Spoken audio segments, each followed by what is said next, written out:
Good to see you. Alright there, Revenants, welcome back to Code Vein and the Road to 100, and welcome to 81 Stars, where this adventure that we are going to go on for 81 Stars, we are going to be looking at some less fortunate blood codes that we do come across in the game, such as Hermes, because these blood codes are kind of like first playthrough blood codes and then you never ever revisit them. So let's see how some of these do here in the later phases of the game, when you can really pump up some of these really low tier blood codes. Depending on the weapons you get, the veils you get, and the gifts you get, these blood codes can breathe new fresh life back into your gameplay because of their stat distribution. And sometimes there are some sleepers that you may have gone unnoticed because of the fact that something like Hermes, literally something like Eos is literally just better. I mean, you can see all these blue pluses everywhere. However, one of the things that is better, right, is the damage, the weapon damage. But you can see that the weight limit is worse, but that's okay. But you get more health, you get more ichor, you get more balance, you get more defense, you get better stats all around as compared to Hermes. And it's just the nature of the way things go that there is typically always another blood code that can outdo the one you currently have, and so the only minus to Eos here is that it has a fortitude of C, but it's about the same amount of weapon weight limit here, or equipment weight limit, and so there really is no downside to having Eos over Hermes.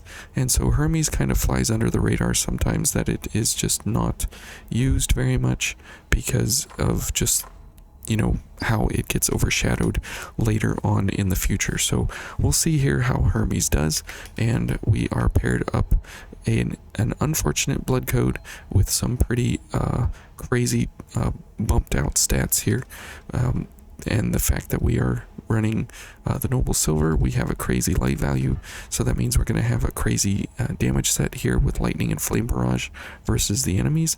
We're going to bring White Mia along for Blood-Sucking Blades, and we have Steadfast Strike when we want to go for big damage with the Argent Wolf King Blade.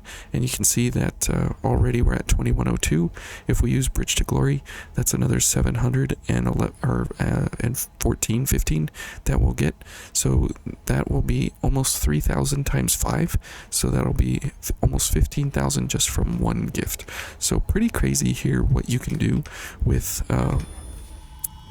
blood codes later on in the future. And you can see there 4,000. We can literally just run up and running attack, hit these guys, and we can completely destroy them. And we don't even have lightning weapon going, and we can just absolutely, you know, smash everything in our path, which is absolutely ridiculous that a blood code like this can do so much damage overall. And we're doing over like 6,000 damage here, which is just crazy. Absolutely just crazy. Okay, where's this guy? Okay, and because of Foul Blood Barrier, we only lost about 50 hit points there, so that is not too terrible. And so you can see that we haven't even used like our gifts yet. We're just using the running attack and the heavy attack, and nothing in between. Okay, and so this is the hilarious part about you know, what we're going for at this point is, you know, we can just kind of smash our way through here, and there's pretty much nothing that can stand in our way.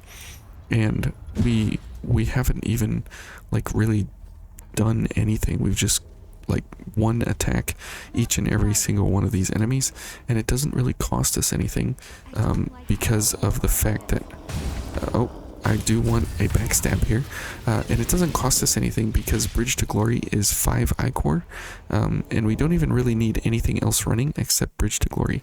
Like that is pretty much all this build needs, is just to run Bridge to Glory, and we will be in a completely crazy state of damage as compared to really anything else.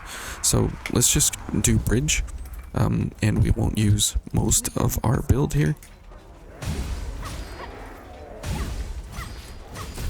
There we go, there's a backstab. So there was 9,000 damage in like 2 attacks plus Mia's attacks, so that is absolutely crazy. And we're able to just simply destroy everything in our path here as we go along, which is absolutely ridiculous.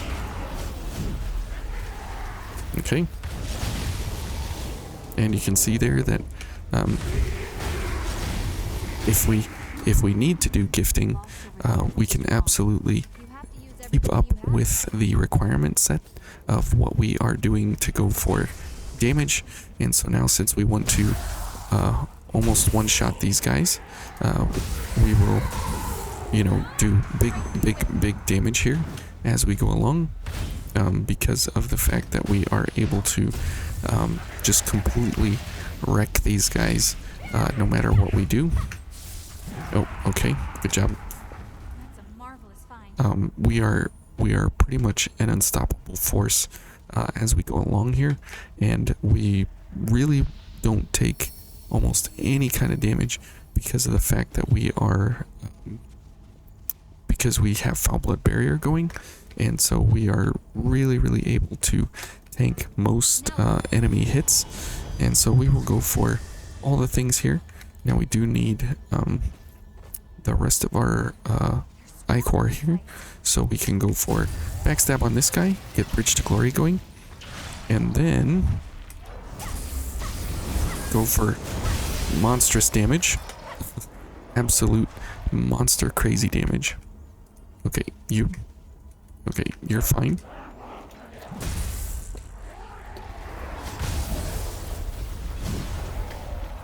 Okay, so that jump attack almost killed that guy.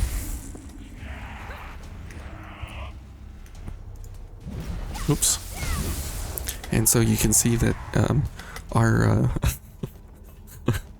our damage is absolutely monstrous. Like, these guys just absolutely do not stand a chance. And that's the funny part about a lower tier blood code, is that sometimes they can be sleeper codes as you get into way late game, like all of the new game pluses.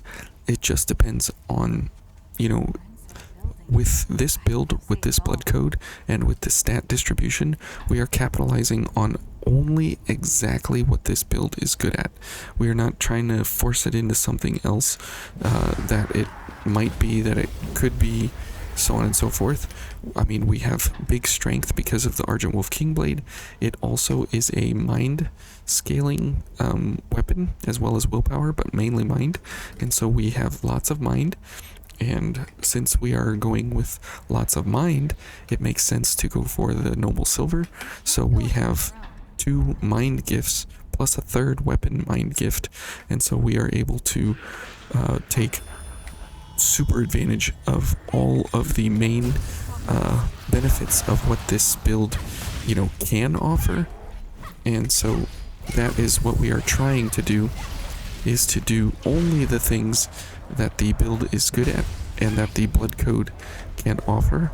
And we're not trying to go outside of that and do something completely different. So that's really important, is that we are trying to only do, the things that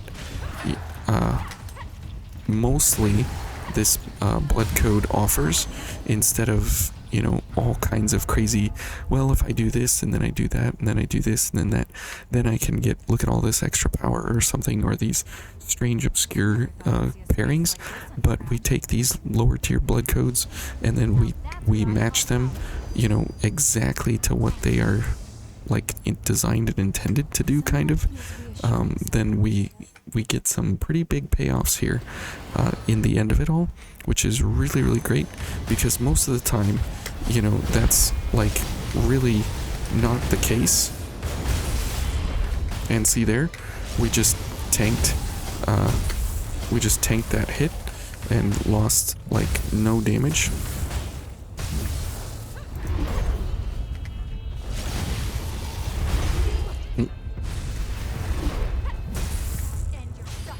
Oops.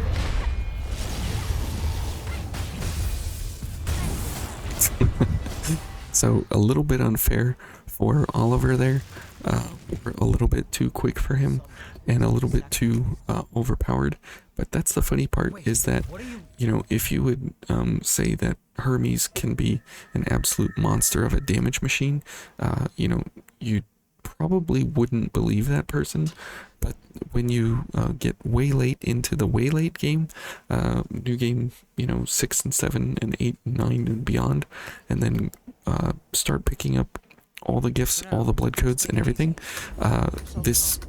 thanks Louis, these kinds of builds can absolutely, you know, stagger your mind with how much damage you can actually get out in a very, very short order. So Oliver's health bar, if you remember, is around 76,500 HP, somewhere in that vicinity, and so we just kind of melted that entire health bar like so super fast, and we weren't even able to really like keep up with our gift activations and everything, and we just kind of waltz right through everything he has to offer. So we had a couple parries, we took one hit and lost about 100 HP, and that's because of Foul Blood Barrier mixed with a pretty high crush value here, which is why we go for more Vitality to then get Foul Blood Barrier, and then Cleansing Light gets us back 75% of that health that we lose. So we capitalize on all of the A, B, and C, or all of the A and B skills here on the stat distribution, and we kind of ignore everything else. So we lean heavily into the strength, lean very heavily into the mind, and then take advantage of the vitality mixed with a good blood code, or a blood veil for Oliver. So anyways, a lot of fun here as we start to do some of these lower tier blood codes and what they have to offer in their various respective areas, and how they can kind of, you know, bring back some of the old blood codes that you haven't probably played too much, because they do lack in a lot of areas. However, if you play to their extreme strengths, then they can be monster powerhouses if you try to build specifically on top of what those blood codes are supposed to do. So anyways, thank you guys for watching, and we'll see you tomorrow. Have a good one. Bye.